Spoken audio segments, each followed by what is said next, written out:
Welcome to America's Heroes Group. Welcome back to America's Heroes Group, a roundtable with our partner, the Chicago Regional Office of Veteran Benefits Administration. January is Cervical Cancer Awareness and National Blood Donor Month. Saturday is January 14, 2023 is today. Tomorrow is January 15th, and that is Dr. Martin Luther King Jr. Day. Our host is Cliff Kelley. I'm Sean Claiborne, the co-host. Our executive producer is Glenda Smith, and our digital media producer is Ivan Ortega of Scouts Honor Productions. And we have a panelist on the line here. That's Tanya Nixon. She supervises and coaches the Chicago training team at the VA Chicago Regional Office. With nearly 22 years of experience with the VA, she has covered all aspects of the VA disability claims process, including appeals. So how are you doing today? Hi, I'm good, thanks. How are you doing? Very good, very good. So we want to talk about the VA benefits eligibility matrix and also the ancillary benefits that may be available to veterans based on service-connected disability evaluations. What can you tell us about that? I had a chance to look at the matrix, and there's actually three of them. I see there's one for service-connected, one for non-service-connected, one for circumstances. Kind of walk us through this and then kind of give us the information that we need to know about what's going on with this. Sure. So since we only had half an hour, I'm, for this time at least, sticking to the service-connected disability matrix, since that is our primary one, and it's the one that people are most likely to probably want to know about, but we can always do future ones on the others if you need that too. So I think most people are probably aware that, if a veteran has a disability that was caused by service or incurred in service, we can pay disability benefits for that disability. But what they might not be as aware of is with each level of, or each degree of disability, so starting from 0%, 10% on up, there's additional benefits that are not just the monetary compensation that they can be entitled to. So do you want me to just... Yeah, kind of give us an idea, because I noticed a lot of the things when you're looking at service-connected versus non-service-connected, a lot of those benefits are similar. And then they also have different disability ratings and things like that. So for, I guess, starting out, when you look at disability ratings for service-connected veterans, what's the main difference between, like, say, a person who's 10% versus a person who's 100%, besides just getting full-blown medical treatment at the VA? Right. So it's in part the amount of money that they get. 10% is this is embarrassing. I forget the exact amount right now, but I know 100% is actually close to $3,000 a month.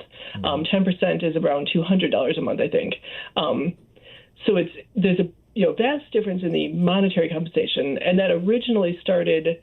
The reason the monetary amounts were originally set up was because it was based on, if you have a 10% disability, it impedes 10% of your work ability, of your employment ability. And then, so 20% disability would impede 20% of your employment ability, and so on and so forth. So it was supposed to be, it was initially set up, back in the 40s, to be sort of to replace the income that you might lose because of your service-connected disabilities. Over the years, it's more just, it's fixed, and it goes with the congressionally set cost of living allowance that goes up each year. So it might not be necessarily exactly corresponding with the amount of income lost, but it is, at least it's an extra benefit that somebody wouldn't have gotten. But in addition to the monetary, No, that was one thing I wanted to ask, because one thing that a lot of people don't realize is you can collect Social Security disability benefits as well as veterans benefits. Is that correct? Correct. Yes, it is actually correct. Social Security is based on, even if it's disability and it's not based on work history, the two are considered entirely separate, and it's okay. The one exception for that is if you're getting a non-service connected VA pension, that is income-based, and therefore any Social Security benefits that somebody got would offset it. But as far as VA service-connected compensation, it is not income-based, so you can absolutely get full Social Security disability and full VA disability. So take us further into some of these benefits. What would you say are some of the most important benefits that are unique to service-connected disability or service-connected claims? So I think one of the most important ones, as far as I'm concerned, is any disability that is service-connected, even if it's at 0%, you are entitled to health care from the VA and prescription drugs for that disability. If it's if you're service connected at 0% for hearing loss, you're still going to get treatment for hearing loss and hearing aids from the VA at no cost to you. Once you hit 70% service connection, any condition, whether or not it's service connected, you are entitled to free treatment from the VA. So if you have, migraines that have nothing to do with service, you can still get treatment at the VA. If you hurt your knee, if you fall down outside and hurt your knee right now and it has nothing to do with service, you can still get free treatment from the VA if you have a 70% or higher disability rating. Okay. Oh, sorry. That was one thing. I want to that say. To me is just. Oh, go ahead. To me, the medical treatment is the most important, aside from the actual financial compensation that we provide. So I wanted to say, because a lot of veterans get confused with the service-connected, non-service connected, and circumstantial the VA claims. So when we look at the service-connected, one of the key things you mentioned was that it's not income-based at all. Correct. So and that's the reason why I was saying bring that point. up. Oh, go ahead. I'm sorry. Let me interrupt you for 1 second. So the reason why I bring that up is because a lot of people get run into a situation, but they're probably what we're looking at is probably non-service connected claims, where they get a bump up in income. Maybe they took money out of a retirement plan, or maybe they had some kind of extra income 1 year and they're retired, and they start having to pay at the VA for medical services when they were used to getting it, not having to pay at all. Yes, and that is so below 70% combined disability evaluation. If you are treated at the VA for something that is not service connected, your requirement to pay would be based on your financial status. Okay. Do you have an idea about how that ranges? Like what is, because people get freaked out when they get that letter and it's like, or they get told at the VA that now you're going to have to pay because last year your income increased too much and you're not 100% disability. It is completely understandable. I don't know the exact income limit changes for that because I'm with the benefit side, not the hospital side, but I do know if somebody's near or below the poverty level, they would not have to pay at all. Okay. The poverty level is unfortunately very, very, very low. So I think it's around $20,000 a year, which is extremely low, obviously. But there are different tiers, and I apologize that I don't know all those tiers because I'm not with the hospital. But it is graduated based on what your income is versus how much you're responsible for financially with the hospital, with the VA hospitals. I believe. Yeah, I'm trying to think. I don't know exactly the limits, like I said. But again, once somebody hits 70% or higher with their VA disability rating, it doesn't matter what their income is. It doesn't matter what the condition that they need treatment for is. It is covered. Okay. So what else can you tell us about the service-connected disability benefit claims? And then also, if someone is denied for some reason, what is the review process like? Because I know you have a lot of experience with the review process and also appeals and so on. Correct. So one of the other big things for any service-connected veteran, again, 0% on up, they are eligible for a 10-point veteran preference in federal hiring, meaning if they apply for a job through USA Jobs, and it's not just with the VA, but for any federal agency, and if, say, they and another person were roughly equal in terms of their qualifications, but one person is a service-connected veteran, they have a 10-point preference, which automatically puts them above that other person in terms of deciding who is the most qualified candidate for employment.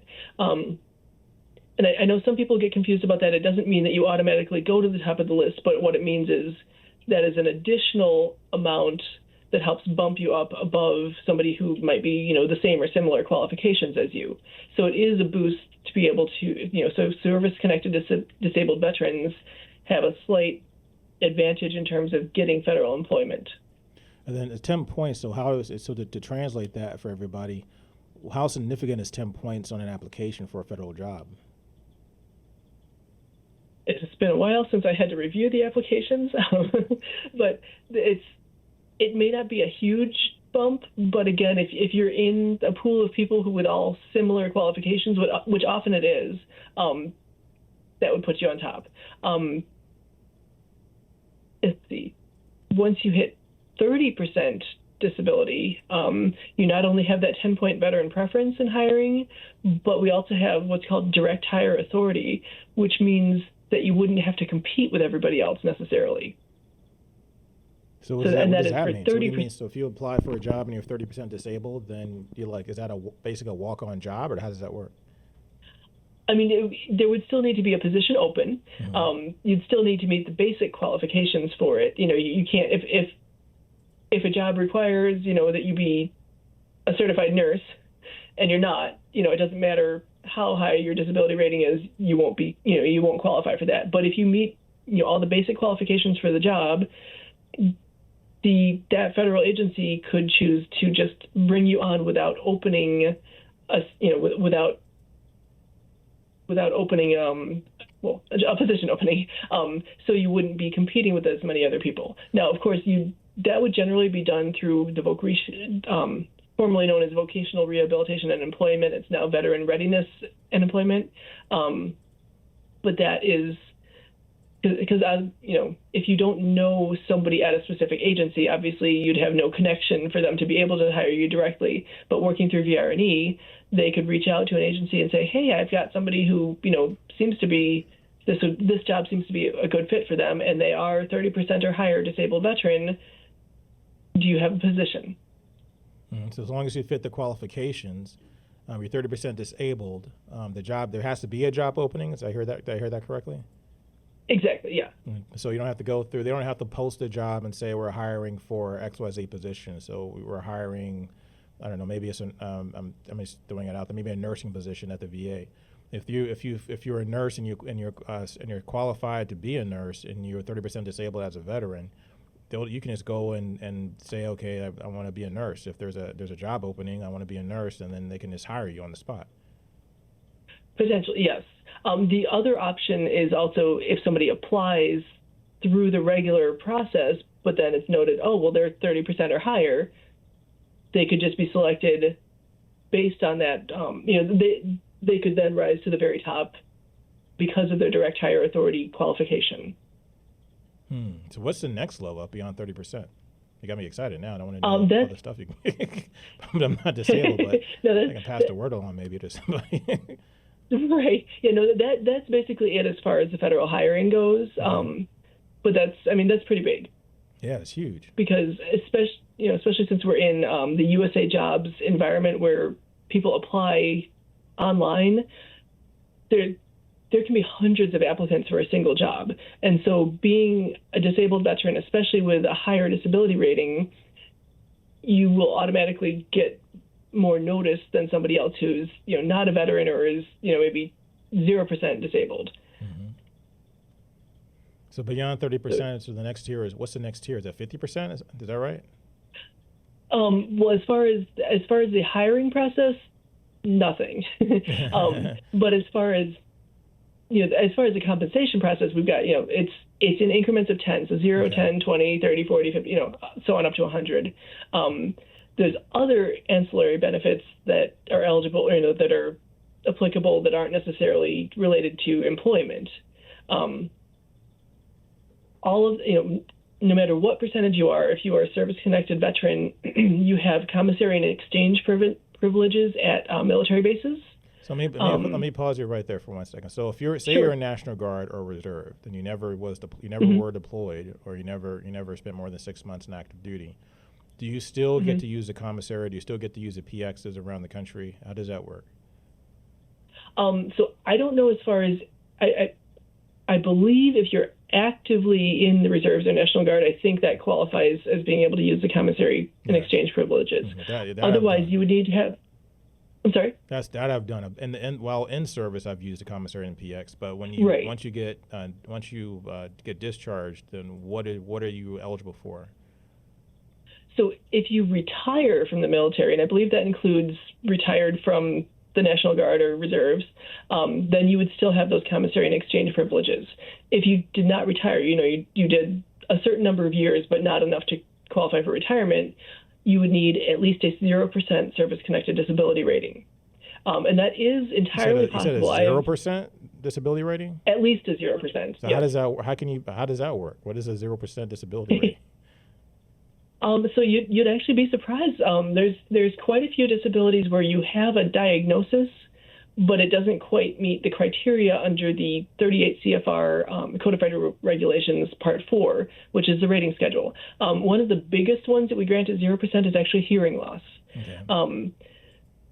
Because somebody weird, has to be hearing is. You would think hearing would be that can be huge. You can't hear. Yeah, it is. Yeah, it's the level of loss that somebody has to have in order to meet at least a 10% disability evaluation for hearing loss is significant. Wow. It's actually surprising because I have, people I personally know who I think, wow, they can't hear a thing, and they're still 0%. And that's based on the rating schedule. It is set by Congress, so good people to talk to if you want to try to change the disability evaluation schedule a little bit. I don't think that's a very easy thing to do. But so hearing loss is one that we frequently will grant at 0%. Or if somebody broke their pinky finger, I know it sounds silly, but it's, we service connect everything we can. If somebody broke their pinky finger during service, that finger would be a 0% disability. Even if it hurts now, it would still be a 0% disability. There's a whole range of things, but basically if you have a diagnosis but don't meet the official requirements for a compensable evaluation, you'd be at 0% for that disability. Well, I know a lot of guys, especially like from the Vietnam era, that lost fingers during service. Like lost fingers, not just broken fingers, but lost fingers. So they will qualify as 0%. They're not using VA services at all. Some of them that I know, because of their experiences they've had, they don't want to have anything to do with the military. A couple of the guys I know, but I know a truck driver, for example, that is an unfortunate. Does not use the VA. They're connected with his benefits, but he would never have any clue if he's 0% connected. He could actually get something for that. Yes. And quite frankly, if they lost a finger, that is significantly different from breaking a finger. Okay. And I'm sorry, I'm looking up the schedule. It does actually make a difference. If you actually have a loss of an extremity, even if it is a finger, there is, not to be morbid, but do they distinguish between losing an entire finger versus, like, say, the tip of your finger or half a finger? Yes, we do actually. Let me look up the rating so that I can actually give you the accurate information instead of just trying to remember. So if you lost 2 digits of one hand, even if it was the ring finger and the little finger, so the two least used, according to our schedule, if it was on your major hand, meaning if you're right-handed, it's on your right hand and you lost both the ring and little finger, that is a 30% disability. A little finger on its own, just the end of it, would be 10%. Wow. More, most of the finger would be 20%. Wow. So if you do know somebody who's in that position, I highly encourage you to suggest that they apply. It goes by the nickname short finger, believe it or not. Short finger. So if you're on the road now, driving your truck, go out and get your 10%, man. Yeah, we can help. That would be. I love to be able to help people, especially when they, are somebody who did not think that they would qualify. I know that there's a misperception among a lot of veterans that, I don't want to apply for benefits because I'm doing fine. Let it go to somebody else. It's not. It's not a finite pool here. So it doesn't matter if 3,000 veterans all file for benefits. If they qualify, they're going to get those benefits. That is written into the federal budget. We are not limited. If I grant one person at 100%, it doesn't mean that I can only grant the next person at 90 or something like that. If you qualify, period. That's good to know, because a lot of people do have that misconception, or they have that as, I'm not sure if they're really being honest with themselves. I think there's something else going on with most people that tell me that. But Right. they use that as a reason not to, I think, deal with the VA system or remind themselves of the military experiences. But yeah, it makes no sense to think that there's like this limited pool, this richest country in the world that we have, and this huge $700 billion defense budget with a $200-something million VA benefits budget, that there wouldn't be enough money to go around for whatever needs to be done. I mean, if you qualify, you're going to get it. I mean, that's basically right. So tell me about so when people apply for these different ratings, how easy or how difficult is it to do an appeal? So if you are unhappy, if you disagree with the decision that we've made, so as of February of 2019, so it's been a few years now, we have a new appeals or disagreement system. It's the Appeals Modernization Act. And basically, there are 3 different avenues that somebody can choose to appeal or re-decide a decision that we've made. The first one, and the one we probably see the most often, is called a supplemental claim. And there are specific claims forms. If you go to www.va.gov, you can look up the claims forms you need. But the specific one for a supplemental claim, which is it's basically just, hey, I think you should have granted this, or I think this should have been a different percentage. It's a form 200995, or supplemental claim. And that you would have to submit some sort of new evidence that we hadn't considered in the previous decision. Maybe if we granted 10% for something and you feel it should have been higher, and you had not previously told us that you'd been treated by a certain doctor outside of the VA, and you send in those records and it shows that, yes, indeed, you were entitled to a higher evaluation, we'll go ahead and grant that. And if you did that within a year, we will grant it back to the date we decided the original claim. So that's the one. And that goes straight to like the Chicago regional office, or the general VA regional offices. The next sort of, it's not a step up, it's just different pathways. But the next one is a higher level review.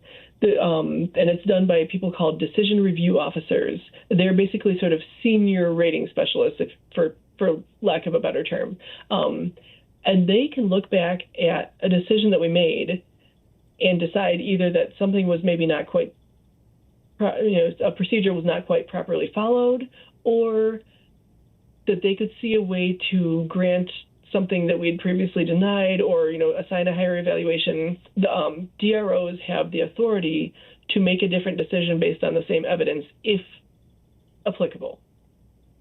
And that is applied for by it's a higher level review form, and it's 200996 as opposed to 0995. And finally, the third avenue, and I'm sort of generalizing because I see it's almost 5 already. The third avenue is an appeal straight to the Board of Veterans' Appeals. And the BVA, they might take longer, but the judges for BVA are able to interpret directly from 38 U.S. Code, where we at the VA regional offices, we have to go by 38's Code of Federal Regulations, which is in itself an interpretation of U.S. Code. So in other words, the Board of Veterans' Appeals interprets straight from the original law itself, while we have a slightly more defined process, which means that we, the regional offices and the Board of Veterans' Appeals could make 2 opposite decisions on the same issue, and we could both technically be right. So what happens then? If they grant it, it comes back to us and we grant it, because we've been told to do so by the BVA, even if our laws, even if the regulations that we have to follow did not initially allow it. If the BVA decided that, nope, this counts, we're able to grant it, then we will grant it. So it's one of our informal mottos is grant when you can, deny if you must. Okay. That's because, again, we want all of our veterans to be able to get the full range of the benefits to which they are entitled. I think that's amazing. Now, one thing that I saw on there, and this is basically a true or false question. So for service-connected, if this is across the board, I think it's from between 0 to 100. Are veterans eligible for free hearing aids, free eyeglasses? Is it true or false? I believe that I've heard that is a new thing. So I cannot 100% answer if it's true or false, but I have heard that is coming. Okay. Well, thanks for your time. You gave us some great information. That is also some information that we need to go and look up as veterans. Go onto the Jesse Brown VA website, go onto the VA website, go onto your local VA website, and look up the matrix for service-connected, non-service-connected, and also circumstantial benefits, because there's a lot of things you can get out there, and you work for it, you've earned it, you served, you should get it. This is America's Heroes Group. Agreed. We have our panelists, Tanya, Nixon, supervisors and coaches of the Chicago training team at the VA's Chicago Regional Office with nearly 22 years of experience with the VA. It covers all aspects of the VA disability claims process, including appeals. Thanks for your time.